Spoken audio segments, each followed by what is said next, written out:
Hey everybody, it's me. It is time for our podcast discussion, and I hope you guys listen to it because we did the same one from last month because only a couple of us listened to it. It's Snap Judgment, podcast number 506, called The Mercenary. So I'm going to wait for some people to log on. And once you get logged on, if you could just give me a thumbs up if you read, and a smiley face if you can hear me, something like that. Yeah. A thumbs up if you not read but listen to the podcast, and a smiley face if you can hear me, please. And hopefully the mic should be good. Yeah, I'm assuming. Hi Shannon. Thanks for joining for the podcast discussion. So a thumbs up emoji if you can, if you listen to the podcast, and a smiley face if you can hear me. Hey Maggie. There's someone here with a number, so hopefully you will be okay. Hi Bobby, Sunny.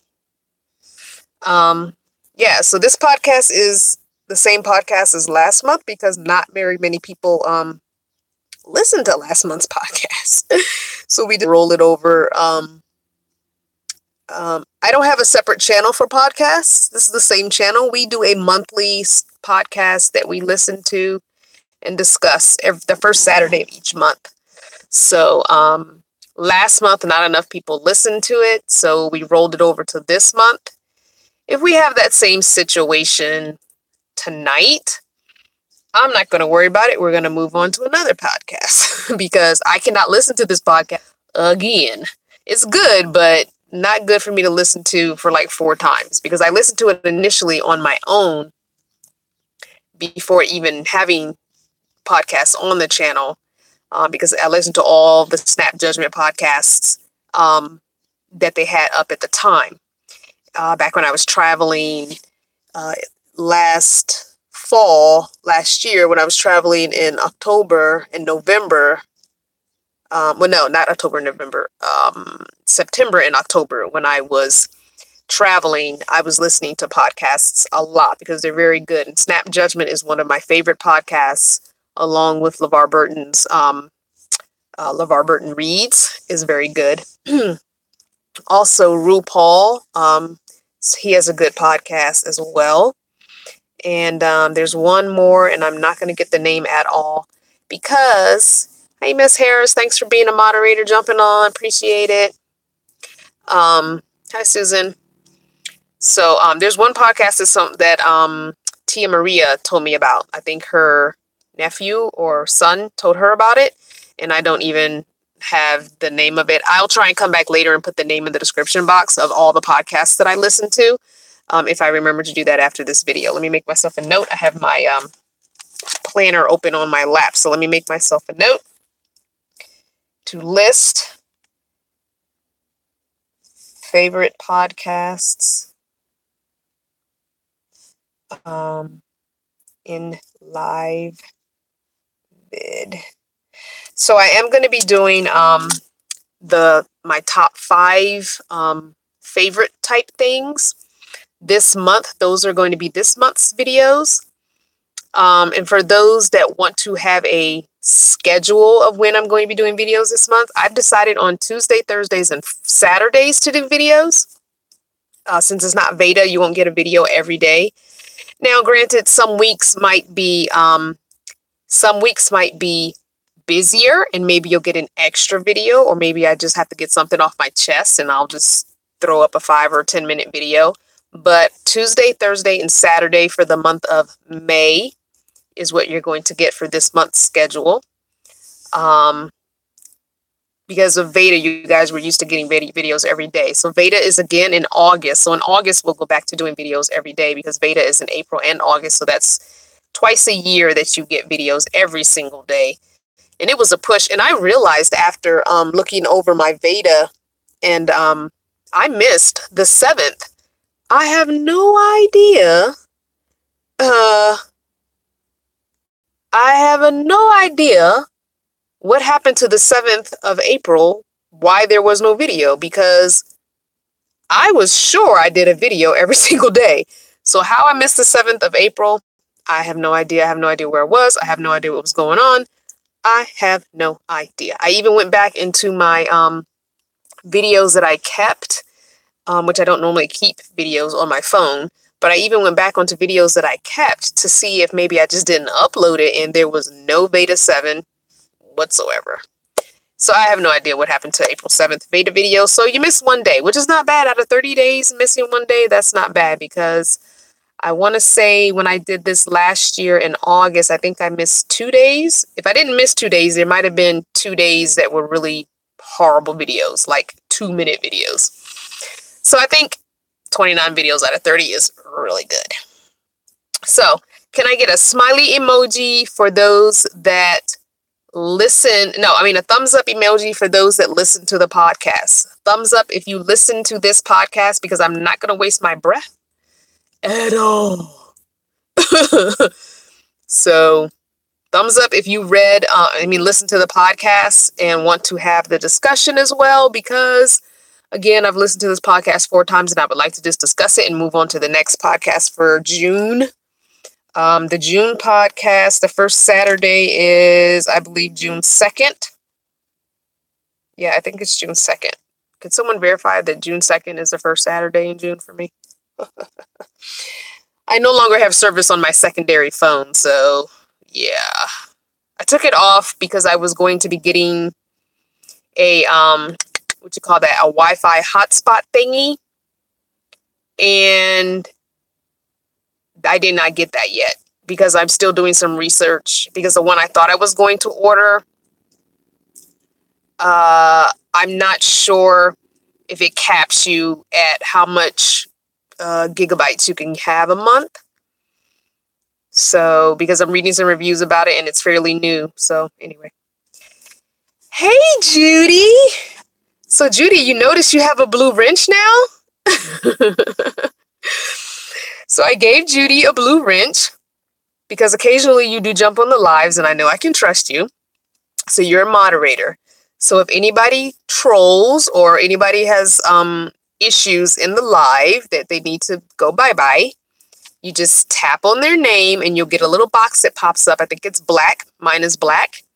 And you click on remove from this channel or hide from this channel or something like that. So for those that are wondering where to look to find the podcast, it's on Spotify. It's also on SoundCloud, and you can also find it just online at their website. So it's called Snap Judgment. And we listened to number 506. So you had to have already listened to it to be part of the discussion. But stay tuned, because I'll give you the next podcast for next month. It's the first Saturday of every month.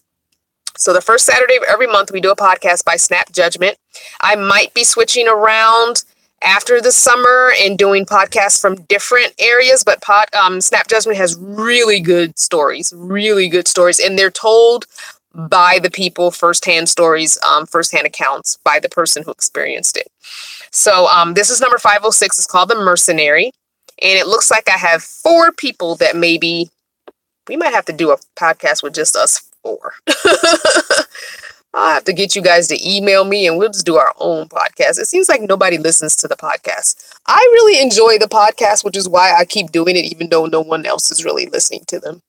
But you guys, especially if you are a commuter and you have a long drive to work, or you're a traveler and you like to travel, the Snap Judgment podcast, I just put that sucker on and let it play from one to the next to the next. They are so good and entertaining. And these stories are all different kinds of stories. It's not just black people or white people. I mean, we're talking Middle Eastern stories. We're talking everywhere. I mean, Asia, Australia, all over the country, all kinds of stories. We're talking about love found and lost. We're talking about people having accidents and surviving. We're talking about a black man who befriends a KKK leader, and the guy leaves the KKK. I mean, all kinds of stories all over the place. So it's really good. Like, if you like true stories or documentary type stuff, these are good, because they're the longest one I think I've ever listened to was like an hour and a half maybe, and that was a really intense story. But for the most part, most episodes, although some of the new ones don't seem to do this, but some of the older episodes have like 3 short stories in like an hour episode. So, but they're all, the theme is pretty much the same kind of theme. They kind of have the same theme to them. And the host, I forgot his name, but he is excellent, excellent, excellent, excellent. So check out Snap Judgment on wherever you listen to podcasts. Check out Snap Judgment. Oh, we had 46. Now we're down to 37. 9 people left. Is it 9 or? Yes, 9 people left. Probably because they didn't listen to the podcast. That's okay. You don't have to leave if you don't want to. So anyway, so the 4 people that did listen to the podcast. So this one was called The Mercenary, and it was about a British journalist who, when it was going to be doing a film on the war in Liberia. And I don't remember the year, but the Civil War that was taking place. Glenn Washington, that's his name. Thank you, Skim. Thank you. Yes, Glenn Washington. Glenn Washington, rather. So he was going to document this war, the Civil War in Liberia. And so he had a mercenary who was basically taking him through the war, like to the front lines of the war. And in the process of this happening very early on, the British journalist gets really sick. He has, what did he have? Oh, I forgot the name of it. Anyway, like fluids coming out of both ends kind of thing. Couldn't keep anything down. Basically, he was going to die. But the mercenary took care of him. And they didn't do any filming that whole time, obviously, because the guy was deathly ill. And he ran out of money. Okay, Maggie has a question. Sorry you're commenting so much, but my iPhone has podcast app, and I was able to follow them on there. For anyone else that has an iPhone, you can do that. Yeah, wherever you listen to podcasts, you can usually find a Snap Judgment. If you can't, Spotify is free. Get the free Spotify. SoundCloud is free. You'll have commercials, but that's okay. So wherever you listen to podcasts, and if not, you can go straight to their website and listen online on their website. It's snapjudgment.org, O-R-G. So it is a .org, not a .com. And so anyway, so the mercenary gets really sick, and I want to say dysentery, but I don't think that's right. I don't think he had dysentery. I don't know why I want to say that. Anywho, so he runs out of money because the time allotted to be filming, he was pretty much sick. So he was going to go back, and the mercenary's like, that's a waste. You need to film this, I will just do it for free. So he agrees to take him all over where he needs to get his footage and film for free. So so they film, and they get to the very front lines. He's filming people being tortured. He's filming people being killed. He's filming like under fire, filming this war. And him and the mercenary develop a bond, a friendship, a kinship, a brotherhood, because this man is really keeping him alive, and this civil war is going on. It's not like the journalist is out there fighting. So as he's filming, he is having to trust this mercenary for his life, basically. And so they spend, I guess a couple months together, 2-3 months maybe. And so, hey, Kathy. And so they develop a brotherhood. They're like brothers now. Once you helped me wipe my butt from me having uncontrollable diarrhea and vomit, and wipe my forehead, and they slept in the same bed as they were going all these places. So when things are done, when he's done, his filming is done. And I guess I'm not sure if the Civil War is completely over, but he's got what he needs, and he goes back to London. He has PTSD. The journalist, he ends up basically with PTSD. So he somehow or another, him and the mercenary get back in touch with each other after several months. Yeah. And because the mercenary has another job that he will be doing, and he wants the journalist to come and film that. So basically, they're going to overthrow a small country. He never mentions the country for obvious reasons, but they're going to be going and overthrowing a country. And the mercenary says, would you like to film this? Would you like to shadow us and film this as we overthrow this country? And of course, he's like, yes, I would, to be firsthand there while this happens, as it happens. So basically, the mercenary doesn't give him all the details until he's got him on the hook. And he basically wants him not only to film the overthrowing of the country, but they've got a group of men from the country that are going to be with this group of mercenaries that his mercenary friend is going to be with. They don't want him to film any of the mercenaries. They want it to seem like it's an inside country issue of not liking the current leader, and they're going to overthrow these people are rising up within the country to overthrow the so basically it was a conspiracy theory. Basically it was a conspiracy. It was, the whole thing was a sham, it's a conspiracy, and they wanted him to film it as such and not show any of the mercenaries who are really doing the overthrowing and putting this other man in the head of the leadership of this country and taking down the guy who's currently leading the country. And so the mercenary, the British journalist is like, I don't know if I want to do that. That's like a little more than I bargained for. Let me turn my light on. It's getting dark out. I'm in the Walmart parking lot. I did not go into the Walmart, but I am in the Walmart parking lot. Oh, dang, that is bright. Let me tilt it up a little so it's not quite in my eyes. Okay. So, hey guys that are just logging on, we're talking about the podcast. Bear with us a few more minutes and then we'll get some regular discussion going. So the British journalist is kind of like, ooh, I don't know about all that. And so the British journalist, his last name, which I can't remember, means mercenary in whatever language. I don't know if it's I don't want to say it's Ireland because I don't think it's Irish. Anyway, it's some language. His last name does mean mercenary.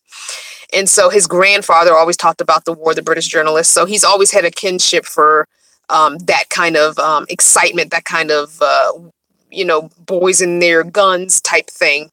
So something happens, and as he's telling the mercenary, basically, he'll get back with him soon, his grandfather dies.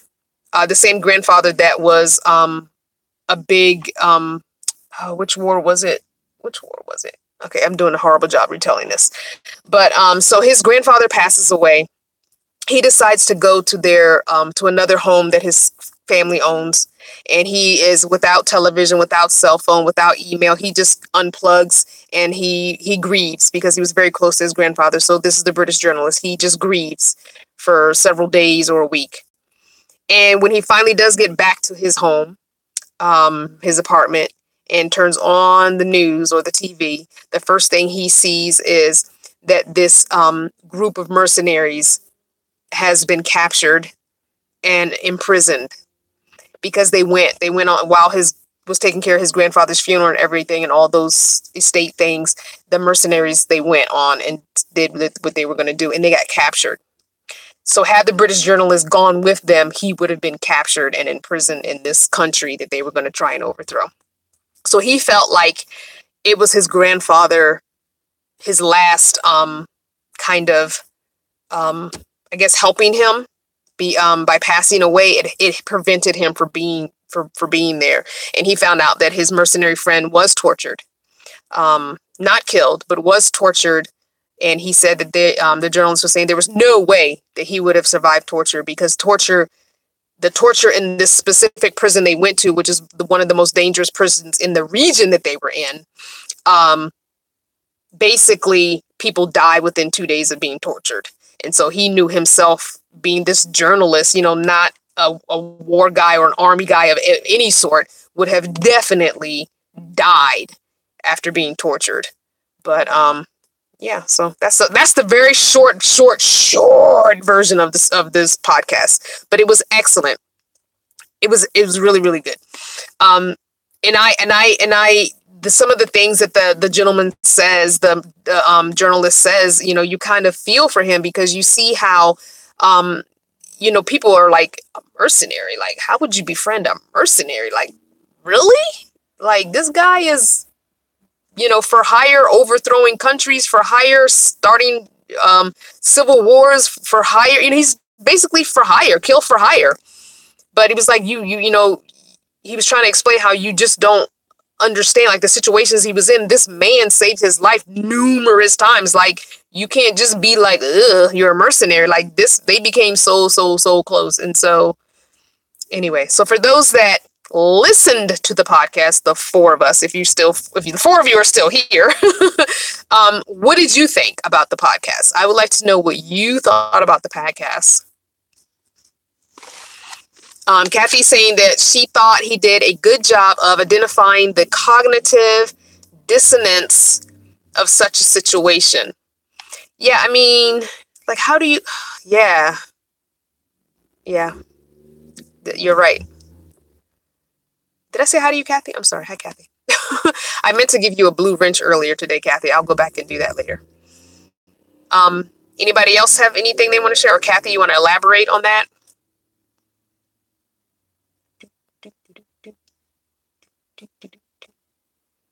I'm just going to give it a couple seconds because people are typing.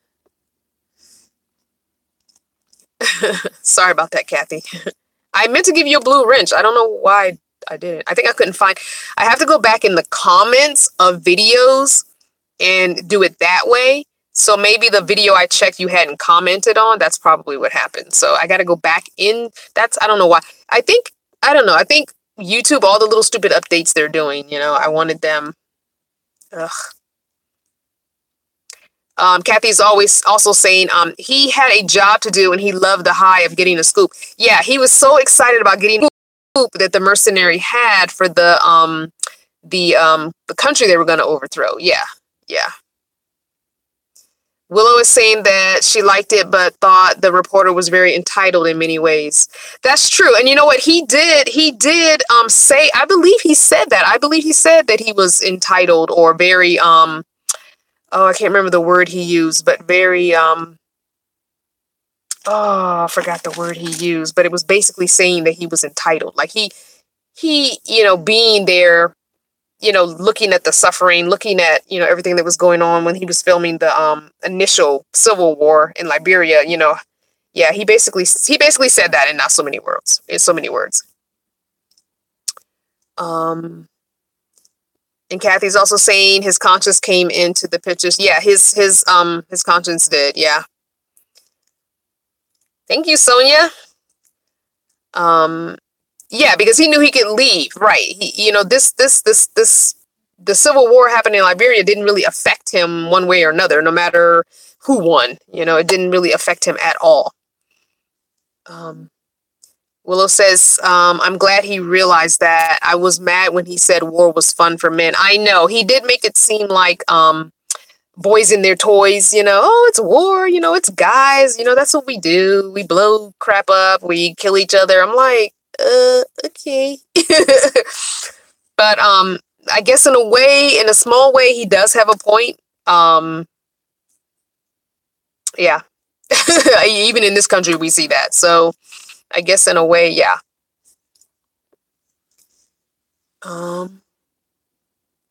What else? I know there were a couple more people that said they listened. Let me go back and scroll and see who said they listened. Feel free to jump in, whether you agree with what we're... Brown Lee Adventures, I think you put a thumbs up saying that you listened if you're still on. Bobby Miller had a thumbs up that they listened. If you're still on, jump in.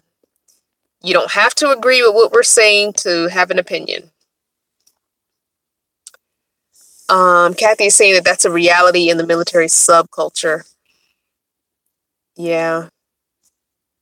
They always say if women, or I've heard comedians say, women were the leaders, we'd all be dead because they get on their periods and they hit the button. And I just don't feel like that's the case. I think guys are more inclined to, let's go to the world, let's bomb, I don't know.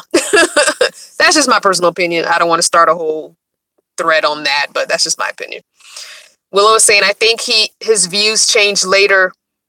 He was very sad for his friend. Yeah, he was sad for his friend. I think once he was on the hook for the second adventure, if you will, of watching the overthrow of a country, he was very excited for that. But then I think once he realized the conspiracy involved, he was very torn. Bobby's still here. Hey, Bobby, you got any opinions about this podcast? And Kathy says, yes, when his friend got into difficulty, it became personal. Yeah, I think once he realized, oh, this is a conspiracy thing, they want me to film it, not genuinely film it, but film it so that it turns in favor for what they're trying to do. I think he really started thinking, ooh, maybe no. Maggie says, we've lived a long time in a man's world, and obviously it hasn't worked. Now let's try and give women a chance. Yeah, maybe. That's possible. Anybody else? I just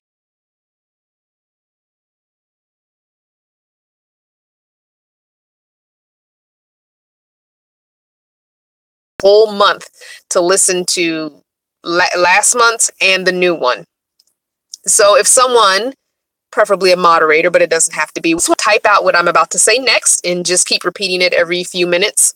The next podcast is the Snap Judgment, is number 827, and the title is called Duality. So Snap Judgment, number 827, Duality. This one is about 30 minutes, so I chose a little shorter one because in case people wanted to go back and listen to The Mercenary, because that one's like an hour, I think. So I chose a 30-minute one for June so you could listen to both. I mean, an hour and a half out of how many days in June? 30, 31 days. You have plenty of time. Oh, Bobby's saying didn't listen to it. Okay, I thought you put a thumbs up saying you did listen to it. Okay, never mind. So it is, again, Snap Judgment podcast number 827, and it's called Duality. And I started listening to it before I came on right now, and it is very interesting. It takes place in India, I think, or Pakistan. I'm not sure. So yeah, it's really interesting, and it's like 30 minutes or less. It might be like 26 minutes maybe, or 28, something like that. But just, if you could type out the whole thing, Snap Judgment podcast number 827, Duality. If someone could type that whole thing out and just kind of repeat it every so often, and I will put it in the description box. Oh, thank you, Bobby. I'll put it in the description box after this live is completely processed and uploaded by YouTube. Thank you, Judy. So yes, Snap Judgment number 827, and the title is called Duality. So this is why I need my other phone. Ugh. So I'm definitely going to have to figure out.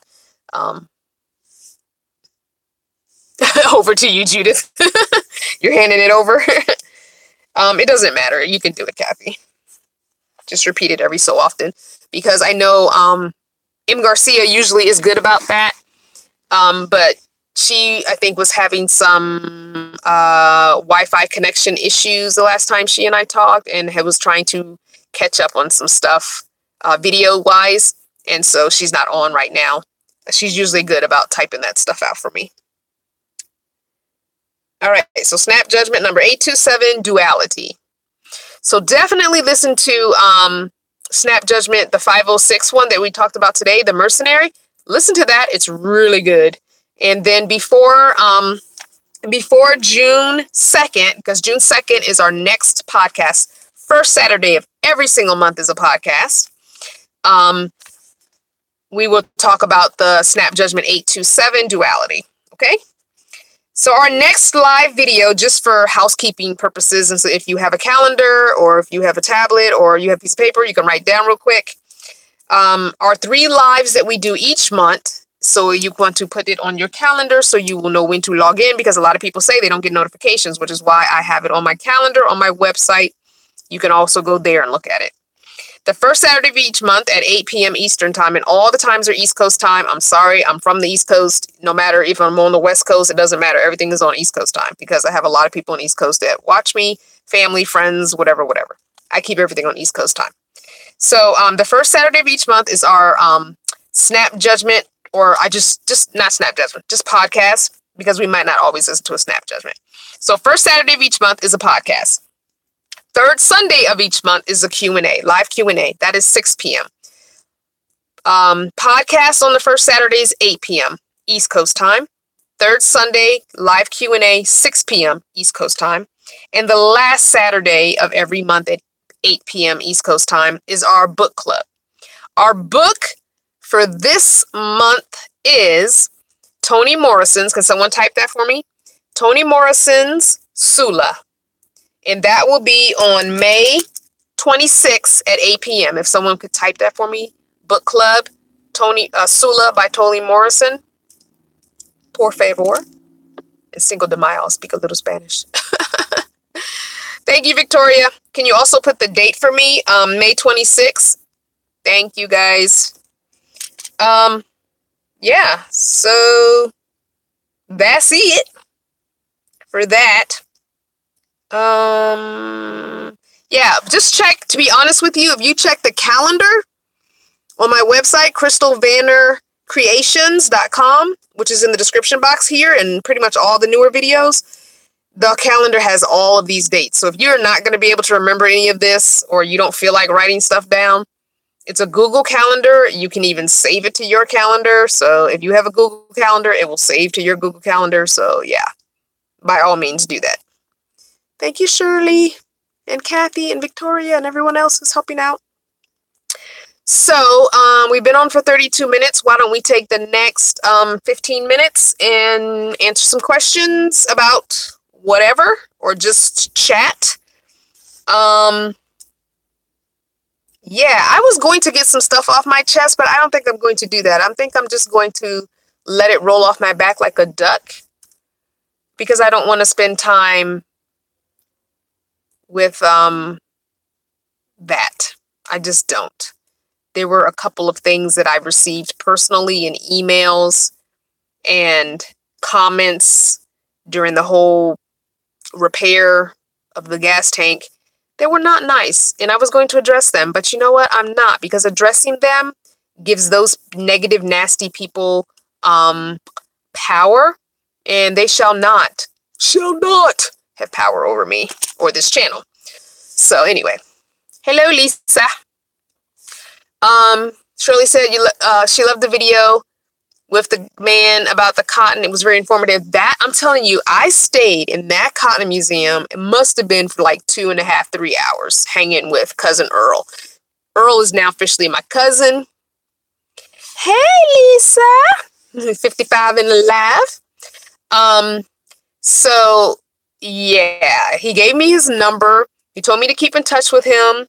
And he's trying to figure out the computer thing. So I logged him onto YouTube and I subscribed him to the channel and told him that he'll get little notifications, hopefully, that he can watch videos. And I told him that I would let him know when the video was up and all that. And he said, when I come back through, to call him first and let him know I'm coming and when I'm coming, because they want to make dinner for me and they want to let me park in the yard. And I was like, okay, cousin Earl. He was like, no, call me cousin Earl.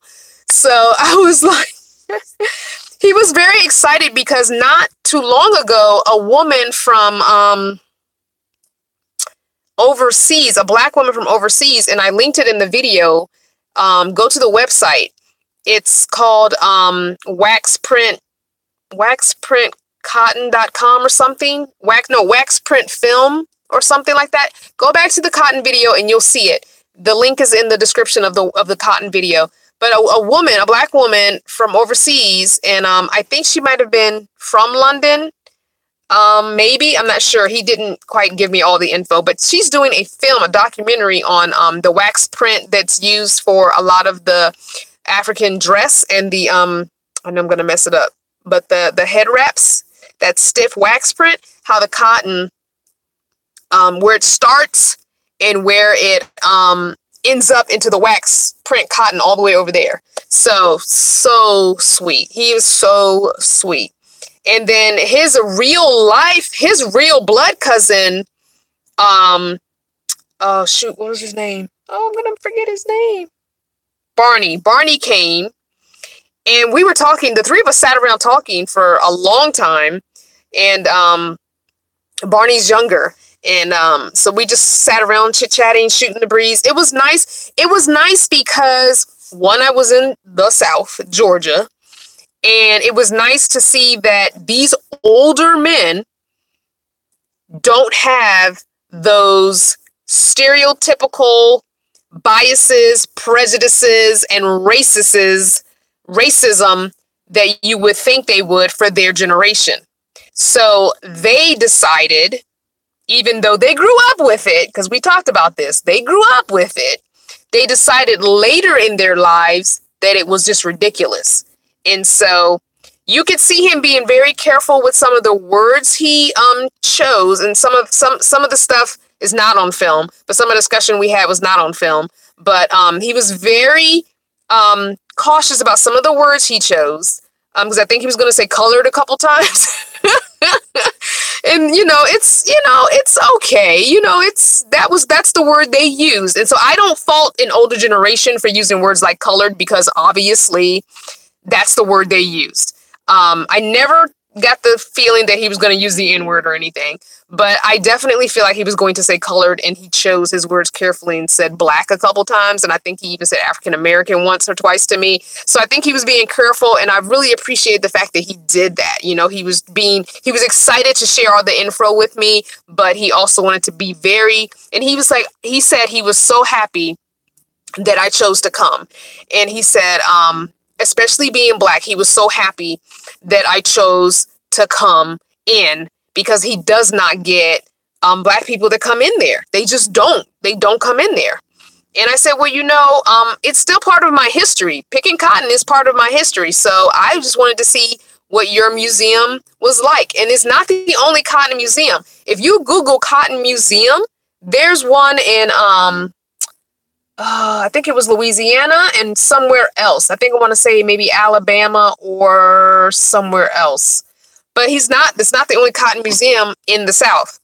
But I'm glad I stopped at that one. And I'm telling you, I just saw a random road sign and was like, wonder what that's about, because I have seen cotton in Arizona when I was in Arizona, and I saw the trucks come through and, pick the cotton off the, so when we were in Ehrenberg, there was a big cotton field where we were boondocking, right next to where we were boondocking. So I felt some type of way when I saw it, because I have never seen a cotton field before. I know, right? From Virginia, ain't never seen a cotton field like that ever. And, I keep seeing the little decorative cotton plants in Hobby Lobby. I'm like, wait, people are decorating with cotton like that? But he actually said that a woman came in or called in and asked him, could they get some pieces of cotton, and they were willing to pay for it. And he said, no, you don't have to pay for it. I'll pick you a few bunches of it, because she wanted to decorate her home with the cotton on the stem, with the everything, the live raw cotton plant. So I'm like, okay, people decorating with cotton like that. Okay. Like, obviously I'm not going to do that, but okay, I guess for some people it's, I don't feel like any kind of, I guess I do feel some kind of negativity about it. I mean, I know we need cotton. Our clothes are made from cotton. I get it, but whatever. So just seeing that cotton field in Arizona, I was like, whoa, this is a legit cotton field. Like, I had never seen a legit cotton field, and to find it in Arizona of all places. So anyway, but yeah, you're right. Yeah, you never know people until you decide to. And that was a for real not planned thing. Stepping outside my comfort zone. I'm on the freaking highway. I saw the sign said, not the exit I was coming up on, but the next one. It said exit whatever, and I said, you know what, I'm gonna go. And when I pulled off, it was like right off the highway. It wasn't even hard to get to. It was literally, you turn off the highway, and I think I made a right, and it was right there. It was not even far off the highway, so it was perfect. And I did feel some type of way when I first got there, because, it was like, okay, there's 3 old white people in the parking lot. Like, maybe this is not for me. But he was so excited. He was so excited when the couple that he was talking to left. He came over to my van excited, like, yeah, you're here for the Cotton Museum. Like, he was genuinely excited that I came. But such a sweet man. And that is such a pleasant surprise, as I said, for someone being from an older generation from the South. Just amazing to have that experience, because that's not usually my experience with the older white people from the South. They are still quite a few very stuck in their old Southern biased, bigoty, racist ways. And that's usually what I end up seeing. I get the looks. They might not say it, but I get the looks all the time, especially when you're traveling. You don't know which part of town you should be in. You just kind of ask your GPS where the nearest whatever is, and you get there and you're like, ain't no black people here. This is probably not the one I should have gone to. But I don't know that if I'm not from the area. So it's interesting to have those experiences. But, experiences is why I'm doing this. It's part of the reason I'm doing this, for the freedom. Just because I want to do it, and I want to thrive doing it, and I'm learning every day, every week, every month, something new that I need to change, add, take away, redo, something. There's always something. I'm not an expert on van life at all. I think everybody who does videos on YouTube, van related, are still learning. We're all still learning, no matter how long we've been doing this. Even probably Bob he would probably even say that he's still learning things, possibly. They might not be directly related to his vehicle, but he may be learning things as well. But yeah, so it was a really good, and I think that I think I'm going to go to Georgia and visit him every time I leave the East Coast to go west. And when I come back, I think I'm going to always make a pit stop there and visit him and just sit and glean some wisdom,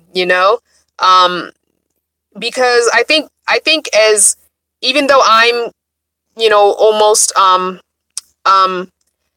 even though I am going to be 47 this month, and I have some stuff that I can offer to a younger generation, I feel like the older generation definitely has wisdom that's not written in books that we need to glean from, that we need to learn from. Just like he was sharing his story of picking cotton as a boy, that was never really in my mind about the white sharecroppers. And, because I'm thinking from my perspective as a black person, I don't even think about, oh yeah, there were white sharecroppers out there picking, cotton. I forgot about that, because I'm not thinking about that. That's not my narrative. That's not my story. That's not my concern. But I thought about it when he was talking about his story. I'm like, oh, wow. Okay, here's a man who is living, who was out here picking cotton. So, whoa, okay. But yeah, I think we have to cherish our elders. And I've always felt like that. And I've always been very jealous of other cultures, like Asian cultures and Latin / Hispanic cultures, because they do that. They embrace their elders. Their parents live with them when they get older. They help raise the grandchildren. They help rear the grandchildren. And families, multi-generational homes are a norm. And I feel like as Americans, we don't do that, especially as black people, because we too busy. I don't want them all in my business, all in my house. I don't know. We can't come together if our families are not even together. And I understand that part of that is in our DNA, because our families were stripped away from Mother Africa. Our families were stripped away, in the plantations when we got here, and we were put on blocks and sold. We were stripped away, babies taken from their mothers, and black women being forced to nurse the white babies. I get it. It is part of our DNA, but we really gotta figure out how we can fix this. We have got to fix this. We have got to start helping our family units, and then we can do our neighborhoods, our community. You know what I'm saying? Our families are so broken, and we don't want to heal them. Therefore, we cannot heal ourselves as black people. I gotta crack my window. I'm getting hot.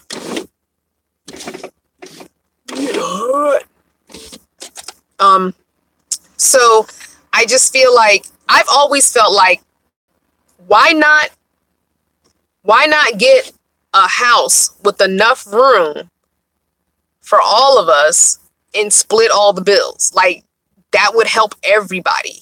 Instead of you struggling and you struggling and you struggling and you struggling, living check to check to check to check to check to check and not making ends meet, and your lights is out 1 month and my gas is off 1 month and all this. Hey, Judy, thank you. My birthday is May 13th for that person that was asking, and thanks for answering, whoever answered.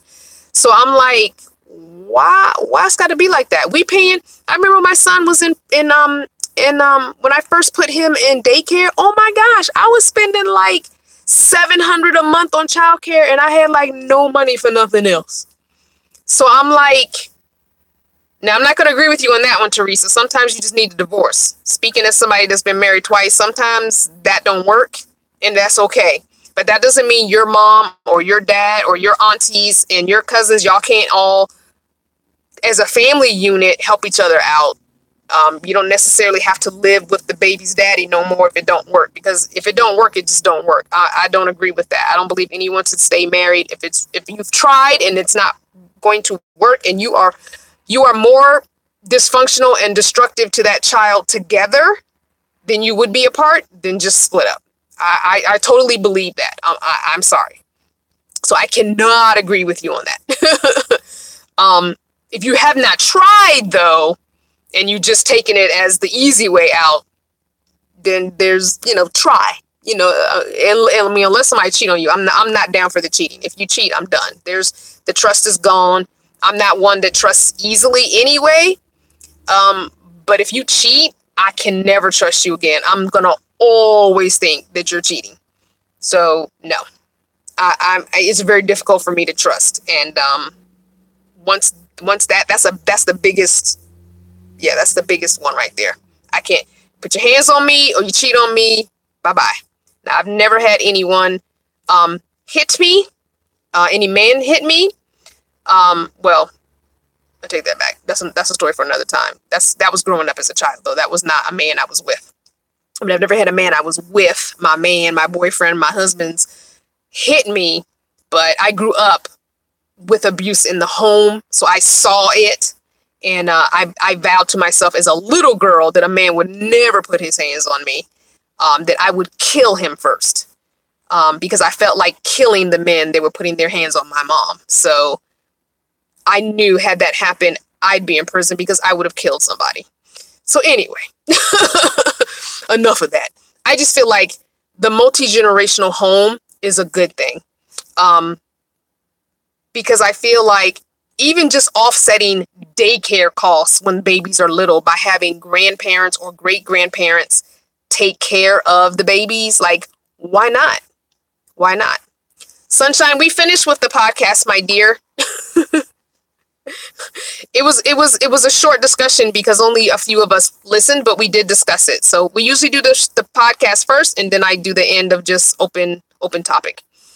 But I don't know. So it is what it is. Thank you, Judy.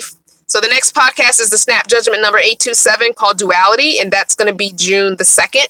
So listen to that before June 2nd and come back June 2nd, and we'll discuss it then, 8 p.m. East Coast time. Yeah. So anyway, I had someone email and ask me out, guys. He wanted to take me out on a date, and I thought it was very sweet, but you guys know that I am not about that dating life right now. I'm enjoying being by myself. But I thought it was very sweet. But I had to let him know that no, that's okay. Then it was kind of creepy because then he offered to pay me $100 to come clean his basement. So that was a little bit creepy. So now I'm like, really no. Hell to the no. That's okay. You want to take me out or let me come clean your basement for $100? I'm going to say no. On both counts. Yeah, it was a little bit creepy.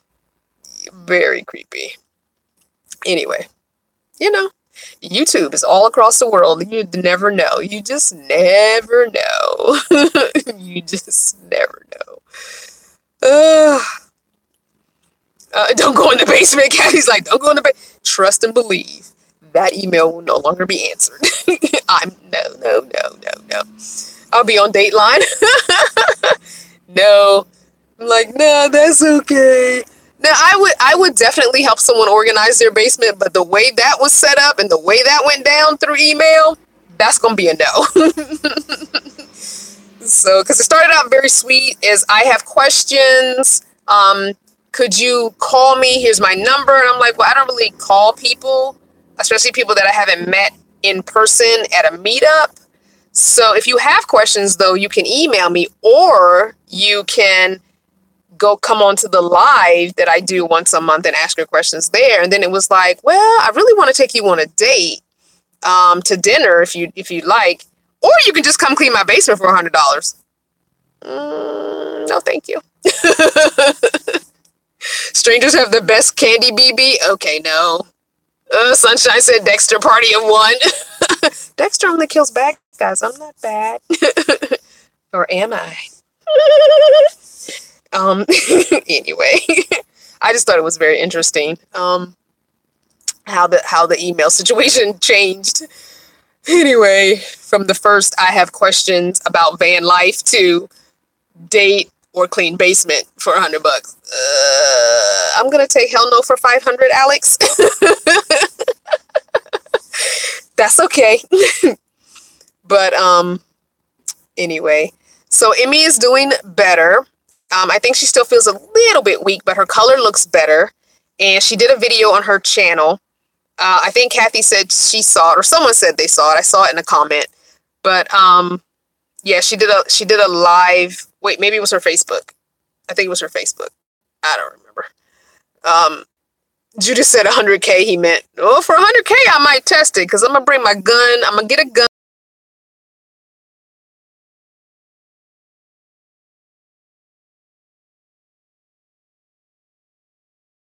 My money in cash. Pay me my money in cash first. Oh gosh. And I'm gonna test, and I'm gonna have a live feed going, and I'm gonna tell y'all the address and everything. So if something goes down on video, you call 911. Oh my gosh. Oh my gosh. Run me my money. That's right, Scam. BB wants to know, how do you make a live video?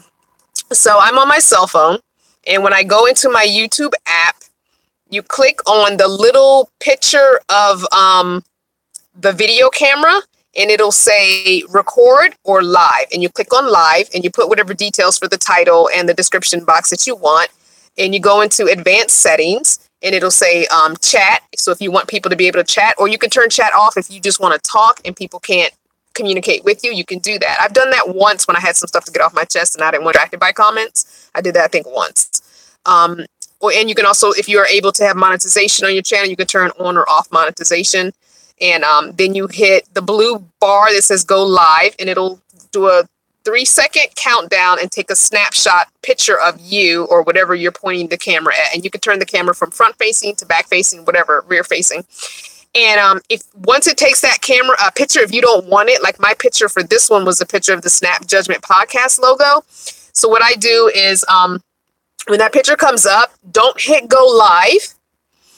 Hit the little pencil in the corner where the picture is that it just took of you, and click upload photo. And you can upload a photo in your photos if you choose, or you can use the picture that it took, whatever. And then hit go live, blue button, and then it'll do a countdown and it'll say you're live. So that's how that works. I hope that explained it. I don't know. So anyway, it's very, very simple. It's pretty there.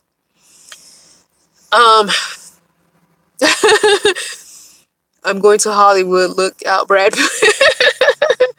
Okay, you have fun. Oh, did Victoria leave? Okay, bye, Victoria. All right, bye. Yes, thank you, Judy. Next podcast is Snap Judgment number 827 Duality, and it is on June the 2nd. If you could add that to your thing, Judy. June the 2nd. Bye. Hi, Shirley. It's okay that you're late. We finished discussing it already. I think we did maybe a 25-minute discussion, and now no, it was a 32-minute. That's right. I said we did 32 minutes. So it was a 32-minute discussion, although with the stuff I had at the beginning, probably total was 25 minutes. But now we're just chit-chatting. We're just shooting the breeze now. But you can go back and watch it later if you want, once it's all uploaded and processed. Hey, Simply Natural. Good to see you. Husband and I just came back from boondocking, loving it 2 weeks strong. Yay! Good for you. Hi, Tina. Yeah, no basement. Okay, bye, Lisa. 55 in life. See ya. Shirley wants to know how the family is. So the family is good. My son worked late today, so he got home just as I was leaving out. And he's good, just tired, a little stressed. And Emmy's doing better. We're just talking about her. Her color's looking good. She put a little makeup on today. And I think her arm is sore. I'm thinking maybe when they gave her one of the shots or medications, they may have went a little bit in her muscle because her arm was really sore the last few days. And I had gotten some, and I don't have it with me, but I had gotten some pain cream that I had ordered to their house like a long time ago that they've had this whole time. And I had her use it the last couple of days. She said it felt a little bit better, but if like she touched it or moved it a certain way, she could still feel the soreness. But I think maybe they just pricked a little bit too deep, maybe. I don't know. But she does have a couple bruises from where they did blood draws and stuff like that. She's a little teeny bitty little baby, little teeny thing. So, but they do that to me. I remember being in labor with my son, and the woman trying to put the IV in my arm was more pain than my contractions. Like, for real, she just kept sticking me and sticking me and sticking me. And she blew my vein 3 times. And I was like, you know what? You need to step away from me. You need to go get somebody else right now. Like, I can't even have contractions because I'm in so much pain from you sticking me. Like, I can't even go through my contractions. I can't breathe properly. Like, you need to walk away. And so she went and got somebody, and they put an IV in my hand. So when you look at me, I have very visible veins. Like, if I'm quite tan right now, but you can see the green on my arms and hands, and like you can see them. But as soon as you get a needle in there, they just like disappear, like roaches. They run. Oh, okay. No, that's another Lisa. Yeah, more than one Lisa. So yeah, my veins disappear like roaches when the light switch turns on. Like, you get in there and it's like, whoa, what happened? It was like right there. I'm like, nah, I can't do it. So I've had veins blown before, numerous times. It's not pretty. And I usually direct them to my hand. It's like, no. See that little permanent little spot right there on my vein? That's the one you go in. That's the one that most people have the most luck with. And I have one spot right here that people usually do okay in if they know what they're doing. But yeah, so they have to do the little teeny kid butterfly needle thing. They have to use that. It's just easier because the bigger gauge needle tends to just go right through my veins. Anyway, at least that's what one of the phlebotomists who drew my blood many years ago said to me. Have them use the small butterfly needle, the little kid one. And yeah, it takes a lot longer to get the blood into those little what do you call them, test tubey things. But I'd rather that than to have them keep sticking me. It's like, yeah, please stop it. Because the thing about it is, they will put the needle in and then they will ease it out, and I'm like, ugh, bye, Penny. I'm like, no, stop. Okay, some people probably don't want me talking about blood. Sorry. That's probably like making some people queasy. My bad, sorry. But the one thing I've never been able to do that I'll talk about one last time is I've never been able to donate blood. Every time I've ever tried to donate blood and they test the blood first, my iron is always too late. I mean, too low. My iron is always too low. Bye, Anthony. Yeah, so I don't know what it is.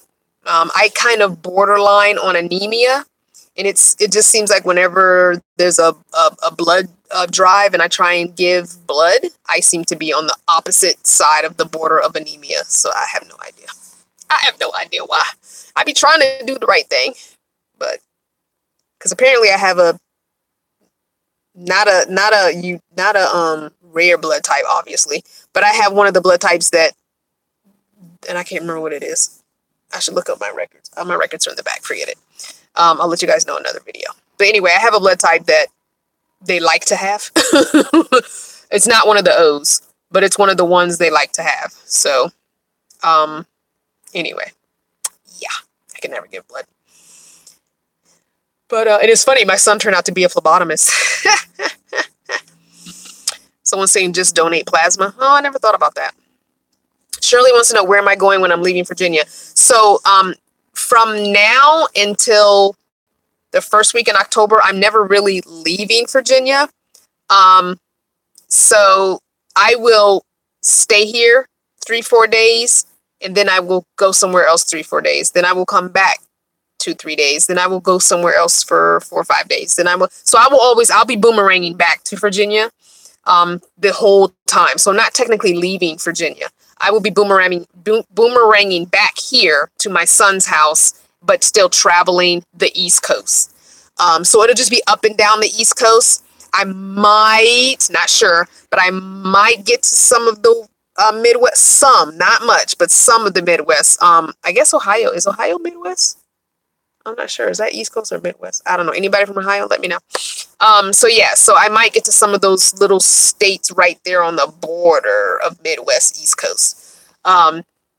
So yeah. But I'll always boomerang back here because, I don't see them all fall and winter because I don't come back. When I leave here that first week in October, I don't come back again until spring. So I try and boomerang back all spring and summer. So, Kathy, I had surgery in Las Vegas. Oh, okay. Maybe I'll donate plasma at my son's job while I'm here in Virginia, one of my visits. And he can do my blood draw. We'll see. Alice wants to know, why do I travel? Why not? So I gave myself 2 years. I mean, I'm not sticking to it, but I would like to. I gave myself 2 years to visit all the states. Probably not Alaska and Hawaii, but the other, the lower 48, they call it. So, I want to visit, the U.S. I mean, I've never traveled. I've never been a traveler, and I didn't realize that I had that kind of a wandering heart. Now I know that I always have because I moved a lot. We stayed, when I had my son, we stayed in one apartment from the time he was 3,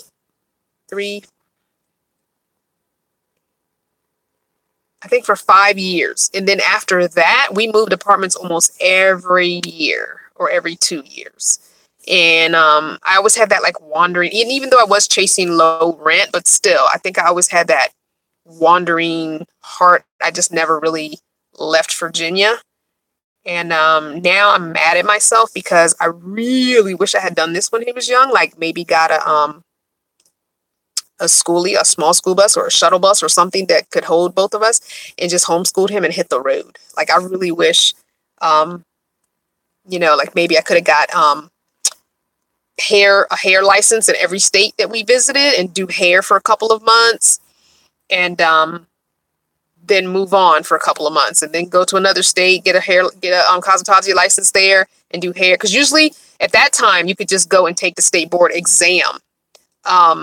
In most states, some states you had to take some classes, but in most states, if you had a cosmetology license in one state, some states accepted your cosmetology license and would just have you take the exam and give you a license for that state as well. So, because this was he was born in 95, so this would have been like 97, 98. So you could do that. Now I don't know what they do. I don't know if there's reciprocity. I don't know if they have that anymore. I don't know if you have to take an exam now in every state. I know there are a couple of states, at least back then, there were a couple of states that you were able to use that license pretty much across the country. You didn't have to take any exams. It was accepted pretty much. But I think now they're a little more strict. But I think I would have done that. I think I would have enjoyed that. I think he would have enjoyed that. Could have got ourselves a little puppy, and he's always wanted a husky because wolves are his favorite animals. But I didn't know about it. I didn't understand that it was a lifestyle at that time. I didn't being in your vehicle was you're homeless and something's wrong and negative. So anyway, I say if you're curious about it, just do it. Because you can always go back. I can always go and get a job and live in my van locally. And if I choose to get a small apartment, I can do that. So I can easily do that. No problem. I don't want to if I can avoid it. But if things get too financially difficult to me, or for me, then yeah, I will probably go get a job at Aldi because I feel like it would be fun to work at Aldi, even though retail, I guess it's retail. Yeah, it's kind of retail. It's not my favorite job to do, but I feel like Aldi's cool because, you wear jeans and t-shirt. Like, I don't ever want to have to get dressed up again. I don't ever want to have to deal with public school bureaucracy again. And I cannot stand up for that many hours doing hair because I can always go back and get a license and do hair if I absolutely wanted to. But I think I've met enough people on the road that I could probably go down to like Spencer in Georgia and say, hey, can I rent a chair? If I get my Georgia cosmetology license, can I rent a chair and do hair here part-time? He would probably be okay with that. And, I could bandwell around Georgia with Arjabella. But, I'm hoping to not have to go that route, but I know that I can. But I'm glad I at least stepped out and said, you know what, I'm going to do it while I can do it. Because you guys know my history with the way my knees is set up. But the way my knees are set up 20 years from now, when I retired, I might not be able to drive. I can barely get the 3 hours a day I allot myself without being in pain. So who knows what's going to happen in 20 years from now? I might not be able to do this lifestyle then. And had I waited, I would be sitting around at 67 going, I didn't even get to do it. I didn't even get to do it. Why didn't I do it when I was 40 something? When I had the first thought to do it, why didn't I do it? And I don't want that to be my story. So that's why I do this. And that's why I'm still doing it, even though, yes, I do struggle financially. But guess what? I was living check to check, struggling financially in an apartment too, with a husband who we weren't in love anymore, being miserable and depressed and on medication and, having not good thoughts about myself and all that. So if I'm going to struggle check to check, then I might as well live in the van and travel and be happy. And yeah, shit happens. YouTube is probably going to ding my video for cussing, but oh well. It happens. But it seems like every single time this vehicle is broke down, and I love her to death because she's 22 years old and there's a lot more that could have happened to her. But every single time she has had an issue or broken down, I've been able to be near a subscriber or van or fanner, and they had a side hustle mechanic, or I found my own side hustle mechanic one time on Craigslist. So, this particular thing that happened wasn't a breakdown. This was somebody's negligence with, a pipe falling off the back of their truck and me having to run over it because I couldn't get, out of my lane. But that was unavoidable. That wasn't, oh, you have an old van, you should expect that, And granted, the money I had would have covered everything, but I would have had no more money. And so I appreciated those people that donated. Please don't send no more money. I'm good. I am good. Please give it to another YouTuber if you feel the need to pay it forward. I'm sure you listen and watch other people. Pay it forward to someone else. I'm good. As a matter of fact, I'm going to be paying forward some money to some people myself because I have what I need and I'm done. I'm good. But I appreciate that you guys did that because it'll put a little money in my savings. So now I'm not at $0, which is perfect. I don't want to ever be at $0, but I've been there working a full-time job and a part-time job. I've had 2 jobs, pretty much most of my adult life. So yeah, it's not like I've been working since I was 15 and a half. So it's not like I am shirking my responsibility to work, or I am trying to live off of other people. Because for real, I ask you guys, watch the videos, like, comment, and subscribe. That's going to pay me. YouTube is going to pay me. Those ads are going to pay me. You guys don't have to send me money. I do appreciate it because it does happen. I appreciate that. And I know some of you, when you send notes with it, you tell me, look, I have the money to send you. I know you say don't send it, but I have the money to send you and I want to send you. And I appreciate that. And I thank you for those that do it.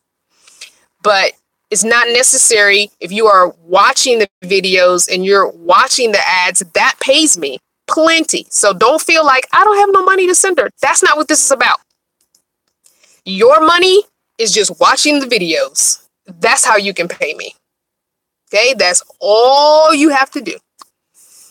You are so right, Shirley. It could have been much worse because that gas tank was full. I had just filled up 15 minutes after getting on the road prior to getting on the highway. So I could have definitely have blown up and I wouldn't have known what had happened. Yeah, I could possibly not even be here today because that could have easily blown up. So yes, you are right. It could have been so much worse. Or I could have hit someone else. It could have been, it could have been so many so many catastrophes could have happened on the highway that day because there was some people on the road with me. It was not like I was by myself. So, yeah, it could have been worse. And I know that, but I was still pissed. I was still pissed and I'm human and those emotions came out in videos and a lot of people didn't like that. And felt like I was complaining and I wasn't being grateful. And I get that. And that's your opinion. But I was sharing my opinions in the moment. And that's how I felt in the moment.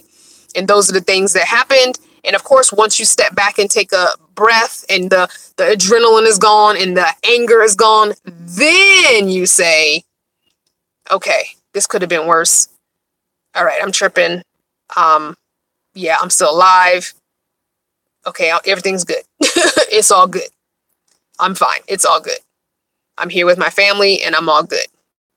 I'm here with my son. I'm here with my daughter-in-law. I'm here with my beautiful Junie Bee and everything is good. I'm good. So yeah, I am good. But it is dark out in the Walmart parking lot. I tried to park far away, but it seems like couple of other people decided to park far away too. So I know they're like, what is she doing in there?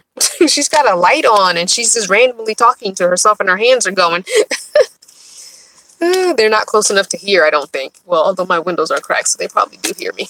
Oh well. But anyway, everything is good. I am good. The kids are good.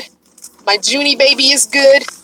I told my son that for my birthday / Mother's Day, because my birthday is on Mother's Day, that I wanted him to do a live video with me. So I don't know when we're going to do it, but as soon as I can nail down a date with him, it might not be on my birthday, which is the 13th. So it might not be then. It might be at the end of the month. So sometime this month, we're going to be doing a live video, a Q&A, so you guys can ask him all the burning questions you've been wanting to ask him.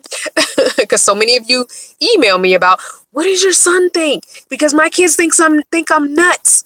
My son is very chill. Like, he's very reserved. Like, he doesn't say much of anything. So yeah, it'll be interesting. Bye, Kathy. So anywho. Oh my, you will be unconnected from social media until October. Ooh, sheesh. Wow, that's a long break you're taking there, Kathy. Well, you have my number, Kathy. Text me. You are so right, Nubian. Nubian is saying not everyone is getting filmed while they're in the situation, and I handled myself well. Thank you so much. Hey, Phoenix, welcome to the Vanner family. I'm just going back and seeing. What else?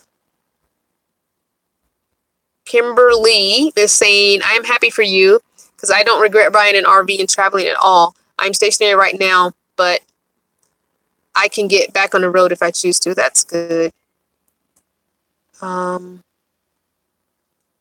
Maggie says, I'm envy you for doing this, you wouldn't know where to start. Well, Maggie, if you go back and look at some of my older ones,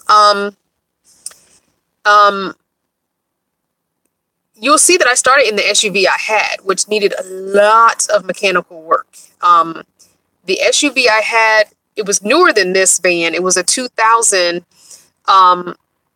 It was a 2000 GMC Jimmy, which was newer than this because this is a 96 Mercury Villager. But it needed a lot of mechanical work, more than this van cost me, which was like $850. I think $850 is what I paid for this because he had it listed on Craigslist for $900 and I talked him down to $850. Anyway, yeah, that GMC Jimmy really needed a lot of work and like a couple grand worth of work. So it was like, no.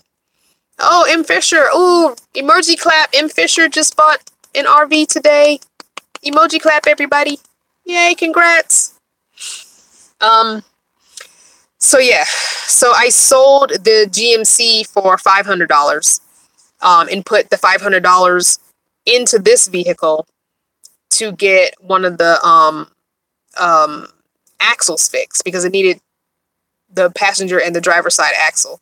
I think it was, I guess front axle. I don't know. Anyway, so, and then I had a really good mechanic at the time who gave me a list of everything that needed to be done and put them in order of importance. And the two axles were first. And so we did, and I got paid once a month at the school system. So the first month with the $500 I sold the Jimmy with, he did the one axle. And then the next month he did the next axle. So every month we would take one thing on the list, unless it was something that was in our max. The max I told him I could spend each month was $600. So he kept everything under $600. Sometimes we could do two things with the $600, so yeah. Oh, Jazz is saying my song is almost finished that you wrote. Okay, you have to email it to me, Jazz, and let me take a listen. So,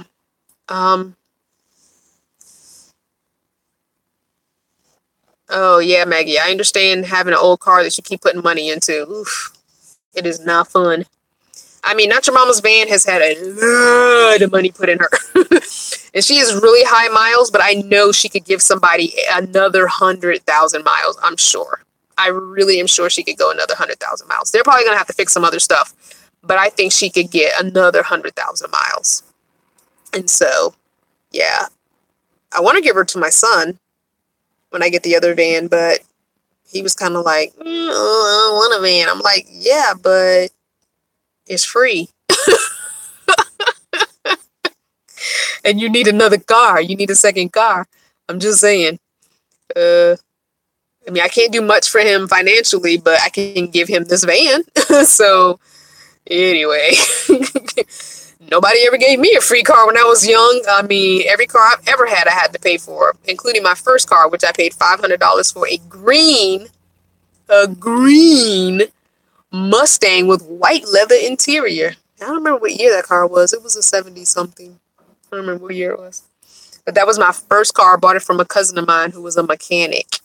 It lasted about a year. And then it needed too much work. I think it was a transmission went out or something. But anyway, I was not picky.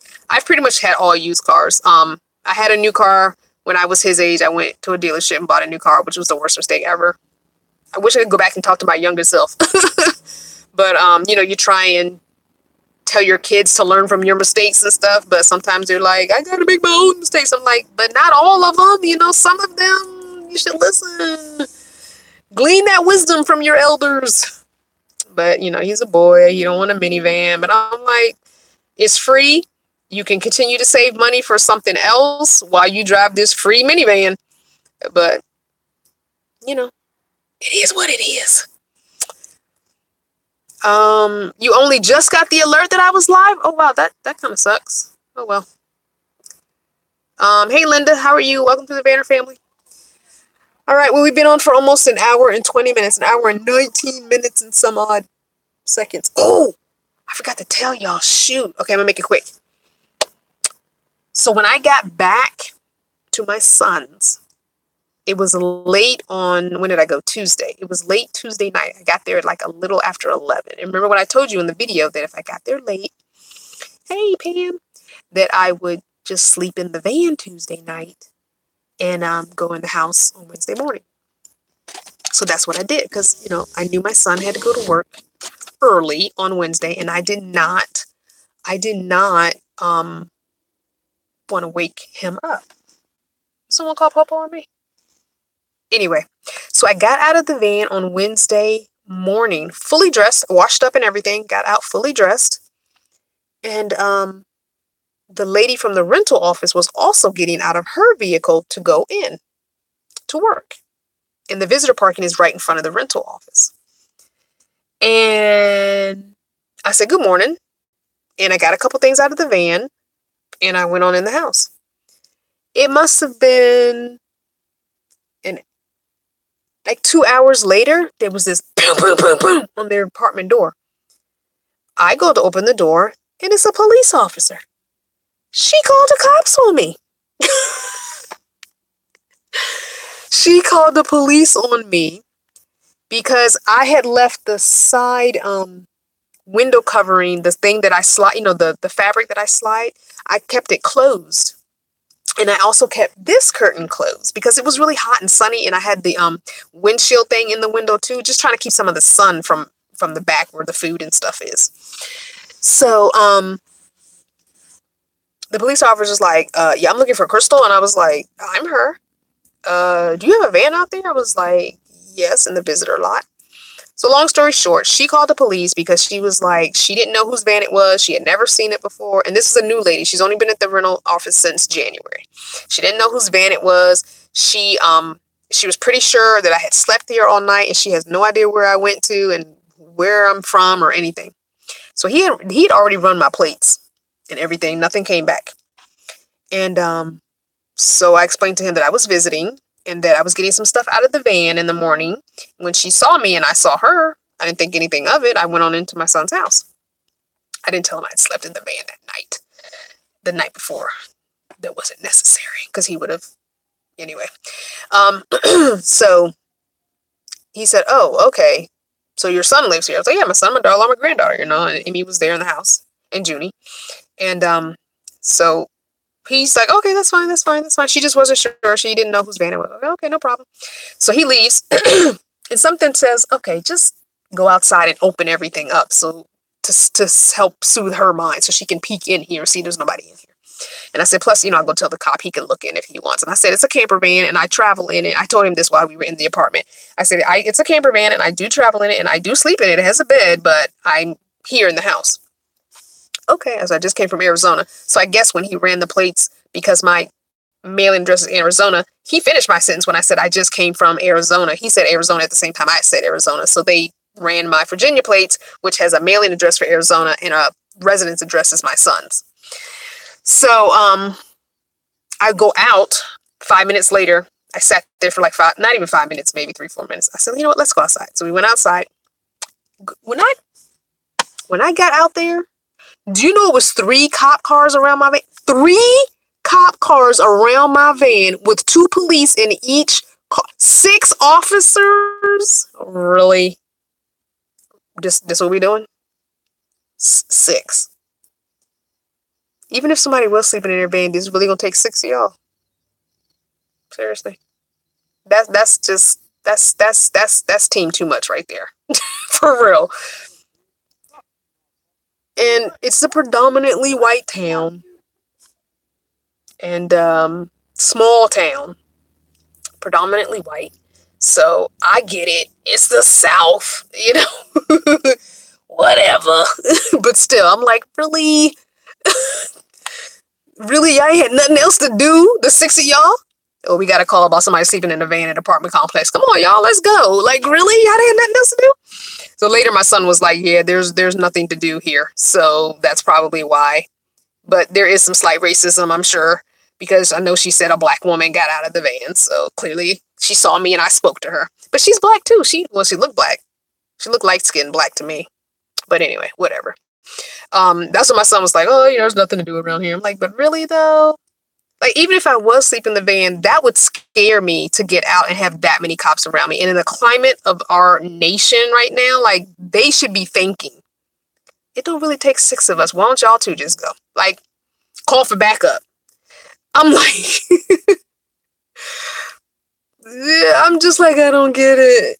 I don't get it. Like, you think that police officers would be thinking, even if they were bored, like, it don't take that many of us to deal with a woman who might be possibly sleeping in her van.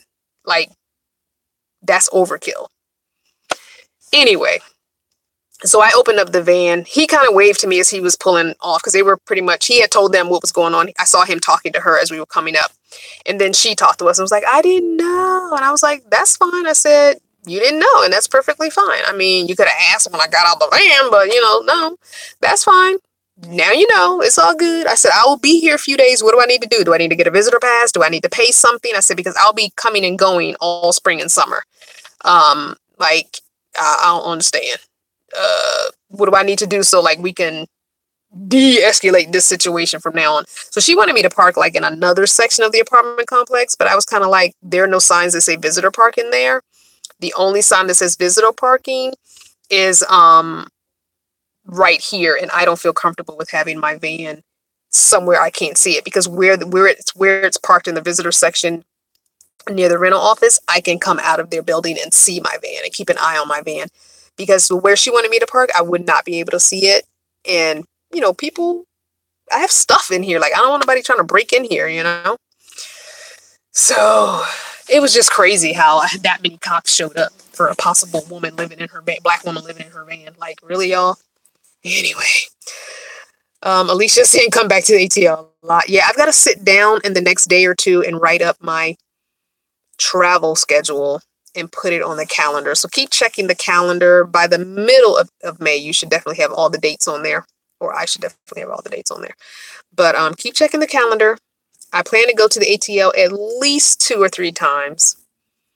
And I know I'm going to do 2 meetups in Virginia and probably 2 in Maryland. So, yeah. Yeah.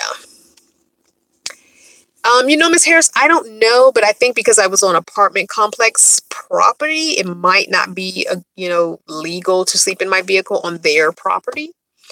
So yeah. But like if I was on a street, like there is some street parking around here, and I don't know if this Walmart allows parking. I should definitely either go in or call and see if they allow overnight parking, because I can do maybe one day here. There are a couple of churches near them. I can always go and ask the churches if I can park, one day there. I don't have to sleep in my van because, I can sleep in the house on the couch, but I like to give them their privacy. If I'm going to be here for 4 days, that's a lot of days to be sitting around their house, because I really am lazy. And the last 2 days I haven't gotten out of pajamas. I got dressed today because we had plans to do something, but the plans got changed to Tuesday. But I really don't do anything because I can't drive Emmy and Juniper in the van. There's no seats for them and nowhere to put a car seat. And my son needs the vehicle to go to work. They only have one car. So, and he's not keen on taking my van, even though he has in the past taken my van and left us the car. So yeah. It's just one of those things where we're kind of stuck at home when we're together, and there's not a whole lot that's close to walk to. It's in the bus. There's no bus here. It's like I said, it's a little teeny town. So there's not a whole lot we can do but sit in the house or walk around the apartment complex. So that's the problem. Yeah, Shirley, I saw the video with Novel Culture and when they were stopped by the police in Chicago. Yeah, I saw that. I think that was an older video, but they just posted it, I believe. I don't think they're in Chicago right now. But yeah, that was ridiculous.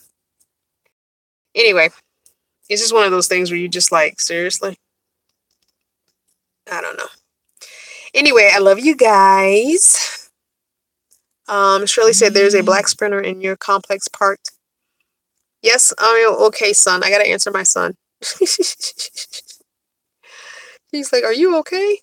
I told him I had a live video at 8. There's a black Sprinter parked in my complex parking lot with the solar panels and a fantastic fan. It's in the same parking spot all the time. Yeah, there's probably somebody living in it. But Majorca, Ely. I'm fine. You'll have to go back and watch the video once it's been processed. But it's like 9:30 here almost. Yeah, it's like 9:20. So I'm going to go. I love you guys. Remember the new schedule for the summer until we get to Veda for April will be Tuesday, Thursday, and Saturday, except for our normal live videos. Check the schedule. I'm going to be putting the Tuesday, Thursday, Saturday thing on the schedule when I get back to the house. I'll do that. Check the calendar on the website. I'm telling you, if you ever have a question about what's going on with my videos, check the website. It's there. crystalvannercreations.com. The link is in the description box. I'm going to go. I know my baby's in bed already, but I'm going to go kiss her face while she's sleeping. And there will be a video of Junie B soon. Bye, guys. Love you. Good night. Thanks for watching. Mwah.